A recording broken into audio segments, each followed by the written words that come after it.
যথা ধর্ম তথা জয়, অধর্মের হবে ক্ষয়। যেন চৌঠা মের রিপিট টেলিকাস্ট। সারা রাজ্যের মতো এবার ফলতার পুনর্নির্বাচনেও আছড়ে পড়ল গেরুয়া ঝড়। মুখ থুবড়ে পড়ল অভিষেক বন্দ্যোপাধ্যায়ের ডায়মন্ড হারবার মডেল। আর তৃণমূলের প্রার্থী স্বঘোষিত পুষ্পা, যিনি ঝুঁকে গানেহি বলে হুঙ্কার দিয়েছিলেন, ভোটের ফলে তিনি ঝুঁকলেনই না, একেবারে শুয়ে পড়লেন। পুনর্নির্বাচনের আগে ভোটের ময়দান ছেড়ে পালিয়েছিলেন তৃণমূল প্রার্থী, সেখানেই বিপুল ভোটে জয়ী হল বিজেপি। তৃণমূল নেমে গেল চতুর্থ স্থানে, দ্বিতীয় স্থানে উঠে এলো সিপিএম, উল্লেখযোগ্যভাবে তৃতীয় স্থানে রইল কংগ্রেস। তৃণমূল পার্টিটা আগামী দিনে থাকবে না এই ইঙ্গিতই বহন করছে। পুষ্পা পালিয়ে গেছে দোকান থেকে, পুষ্পার বসও কোন দিন পশ্চিমবঙ্গ ছেড়ে পালায় সেটাই দেখুন। তৃণমূল শেষ। ২৬ বিধানসভা নির্বাচনে গোটা রাজ্যে শান্তিপূর্ণ ও অবাধ ভোট হলেও একমাত্র ব্যতিক্রম ছিল ফলতা। ভোটে কারচুপি থেকে ভয় দেখানো, ভুরি ভুরি অভিযোগ ওঠায় গোটা ফলতা বিধানসভাতেই পুনর্নির্বাচনের সিদ্ধান্ত নেয় নির্বাচন কমিশন। বৃহস্পতিবার সেই পুনর্নির্বাচনে ফলতায় ভোট পড়েছিল ৯০% কাছাকাছি। রবিবার ভোটের ফল বেরোতে দেখা গেল বিজেপি প্রার্থী দেবাংশু পান্ডা ভোট পেয়েছেন ১,৪৯,৬৬৬টি, যা ৭১% বেশি। দ্বিতীয় স্থানে উঠে আসা আইএসএফ সমর্থিত সিপিএম প্রার্থী শম্ভু কুর্মির ঝুলিতে গেছে ৪০,৬৪৫টি ভোট, অর্থাৎ ১৯% সামান্য বেশি। ফলতার কংগ্রেস প্রার্থী আব্দুর রাজ্জাক মোল্লা ১০,০৮৪টি ভোট পেয়েছেন, যা প্রায় ৫%। আর চতুর্থ স্থানে থাকা তৃণমূল প্রার্থীকে ভোট দিয়েছেন মাত্র ৭,৭৮৩ জন, শতাংশের বিচারে যা ৪-এর কাছাকাছি, অর্থাৎ ১,০৯,০২১ ভোটে জয়ী হল বিজেপি।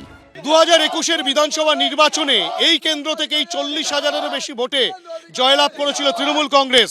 ২০২৪ সালের লোকসভা নির্বাচনে তৃণমূল সাংসদ অভিষেক বন্দ্যোপাধ্যায় ১,৬৮,০০০ ভোটের ব্যবধানে জয়লাভ করেছিল। আর ২ বছর কাটতে না কাটতেই এই আসন থেকে বিজেপি প্রায় লক্ষাধিক ভোটে জয়লাভ করেছে। স্বাভাবিকভাবেই উচ্ছ্বাসের চিত্র কিন্তু বিজেপি কর্মী সমর্থকদের মধ্যে। সাধারণ মানুষ বিপুল ভোটে জয়যুক্ত করেছে। ফলতাবাসী এবং হাসিমনগরের যেসব মানুষজন যারা যেভাবে রাস্তায় নেমেছিলেন এবং ফলতাবাসীরা যেভাবে সাপোর্ট করেছেন, ফলতাবাসীদেরই উৎসর্গ করা। একদিকে গণনা কেন্দ্রের বাইরে থেকে শুরু করে ফলতার বিভিন্ন এলাকায় বিজেপি কর্মীদের উল্লাস, আর অন্যদিকে তাদের অভিযোগ যাকে কেন্দ্র করে সেই জাহাঙ্গীর খানের বাড়িতে পুরো নিস্তব্ধতা, যেখানে দেখা যাচ্ছে যে বাড়িতে বাইরে থেকে ডাকলে বারবার ডাকার পরেও কেউ সাড়া দিচ্ছেন না, প্রতিবেশীরা জানাতে পারছেন না তিনি কোথায় আছেন। জাহাঙ্গীর খানের বাড়িতে শ্মশানের নিস্তব্ধতা। বারবার বিজেপির বিভিন্ন নেতৃত্ব যে ডায়মন্ড হারবার মডেলের কথা বলছেন, যেখানে পুষ্পার কথা বলা হচ্ছে, যাকে কেন্দ্র করে এই আলোচনা হচ্ছে, সেই জাহাঙ্গীর খানের কিন্তু দেখা নেই।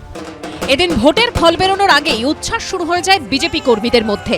ঢাকের বাদ্যি, আবির খেলা, মিষ্টি বিতরণ থেকে মন্দিরে মন্দিরে পুজোও দেন বিজেপি কর্মী সমর্থকেরা।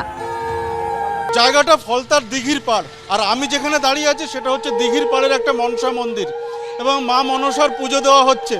যখন গণনার প্রায় মাঝ পর্যায়ে এবং বিজেপির জয় একরকম নিশ্চিত, এই কারণেই তারা এই পুজো দিচ্ছেন তাদের এই মনস্কামনা পূর্ণ হওয়ার জন্য।